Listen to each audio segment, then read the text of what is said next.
Having concluded Chapter 3, our journey now proceeds to Chapter 4.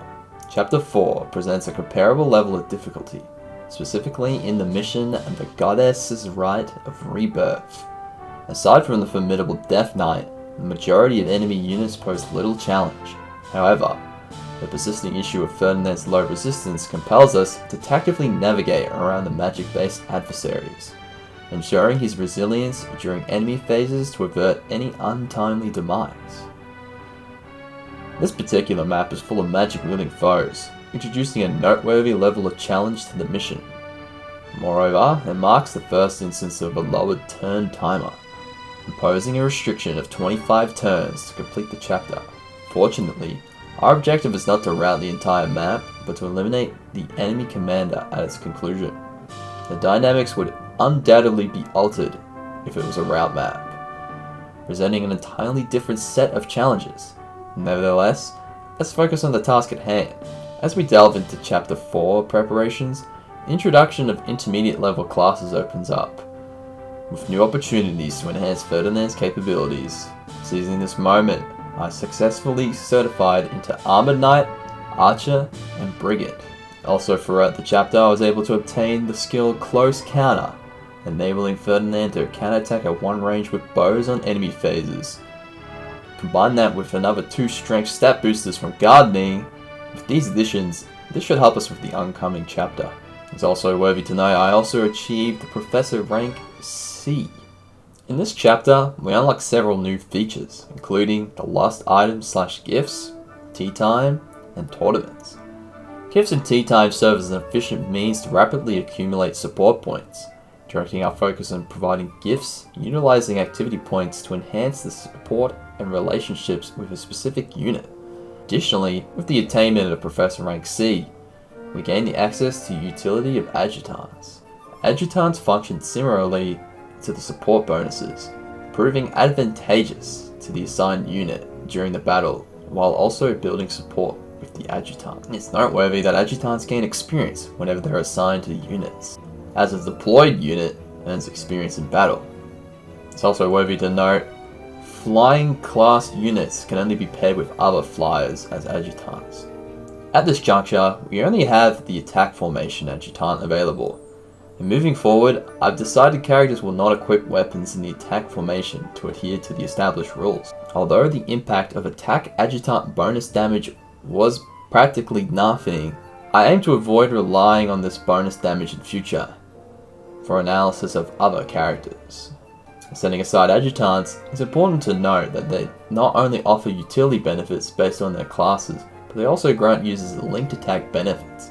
Linked attacks have been previously utilized to gain additional hit rate, and we aim to leverage this mechanic further. Lucky Crit, another Fire Emblem creator, has compiled a useful chart displaying the benefits of linked attacks, showcasing the potential for characters to provide up to a maximum of 10 hit/avoid with enough support points. Special bonds, denoted by an extra increase in the character's might, become crucial in maximizing the benefits of linked attacks. Ferdinand's special bond is with Lorenz at a B support level, prompting the earlier rush for Lorenz's recruitment. Though, however, there was an opportunity to force recruitment through asking to join class mechanic. I opted for a more natural progression to maintain my sanity, as if I kept doing it, it might have taken a bit of a long time. Lorenz eventually is recruited in the following chapter, however. The discussion of adjutants now concluded, let's shift our focus to tournaments. Up to this point, the most convenient method for acquiring Professor XP has been mealtime. However, moving forward, unless we require support or motivation for our units, the majority of our activity points will be allocated to tournaments. Not only do tournaments yield significantly more Professor XP than mealtime, but they also don't require materials. Additionally, they serve as an excellent means of obtaining rare weapons based on the chapter, as well as accumulating a substantial amount of gold. As we progress through the chapters, the rewards and the items of the prize money will continue to grow. The discussion of the new features now concluded, I'd like to point out something about class promotion. Intermediate classes and beyond become pivotal as they often impact unit stats through class bases. For instance, by certifying to Armored Knight class, Ferdinand gained an additional 2 defense for free. due to his base defense stat of 12. Obviously, if he had less growths in that department, he would have skyrocketed in his base stat growth.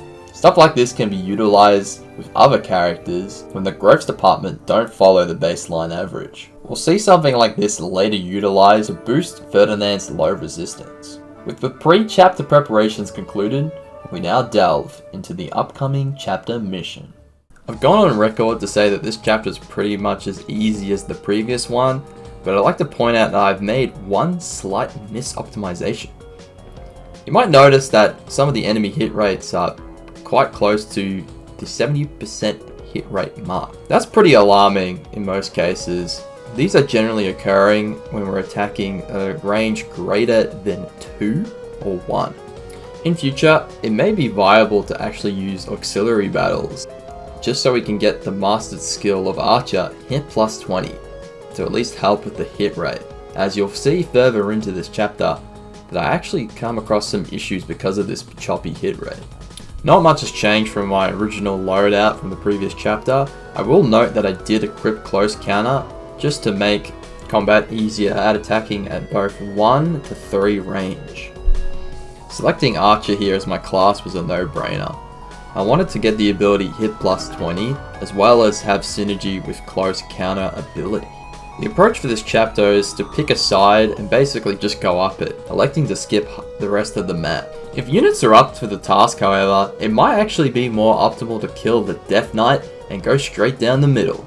Though, however, in doing so, we might actually skip out on getting the Adjutant a little earlier. For instance, if characters are struggling with the turn timer, or even just killing all the enemies on one of the sides, it might be optimal to actually do an auxiliary battle if it seems to be required for the unit.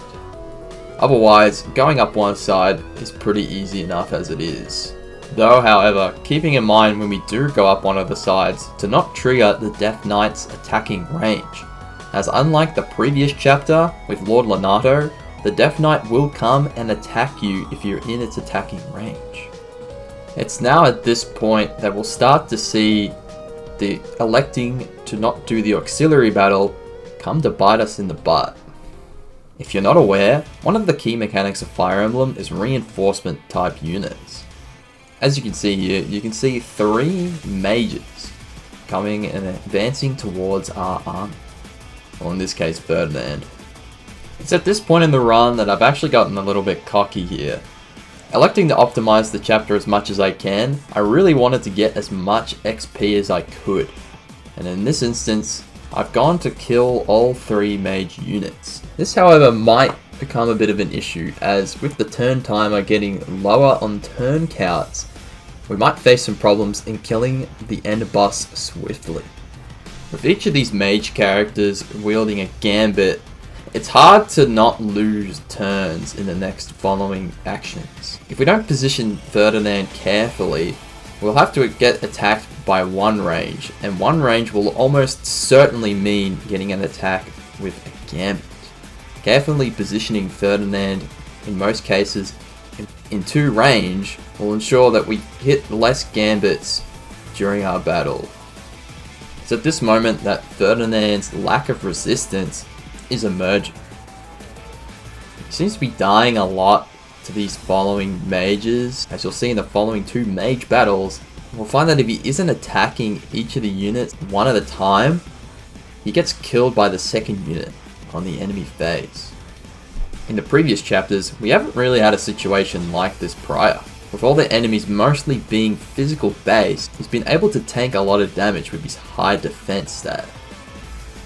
It's clear that in the following chapters, we really want to prioritize upping his resistance stat. While this won't necessarily be done through stat boosters, as mentioned prior, I'll be using base stats of other classes to help boost his resistance stat. A lot of this low hit rate is pretty much due to the fact that we can't utilize Ferdinand's personal ability, granting him 15 hit and avoid when at full HP. Those kind of numbers really add up when determining hit rate. And as you saw, without actually going into the 1 range with the lance, I wasn't able to kill the mage at 2 range with the bow. Unlike with the previous mages, These sword-based units are pretty much a cakewalk. And besides the potential of potentially getting stunned with the gambit, these units don't seem to be much of a challenge. It is worth noting that we are at full HP and we are standing on an avoid tile, so that does make this a lot easier than the previous enemies. With the complete right side now eliminated, all that remains is the last few enemies at the back and the final boss. Mostly for the XP, initially I elected to kill both of these back units before initiating to kill the boss. Though it seems my greediness for extra XP and not allowing for a little extra turns to heal myself has created an outcome when Ferdinand misses one of his hits and dies to the boss.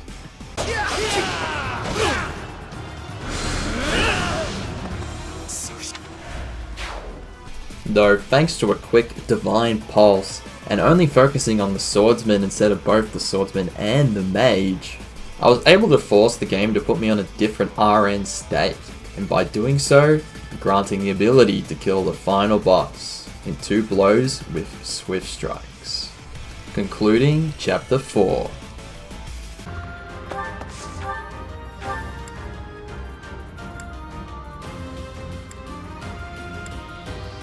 You're too...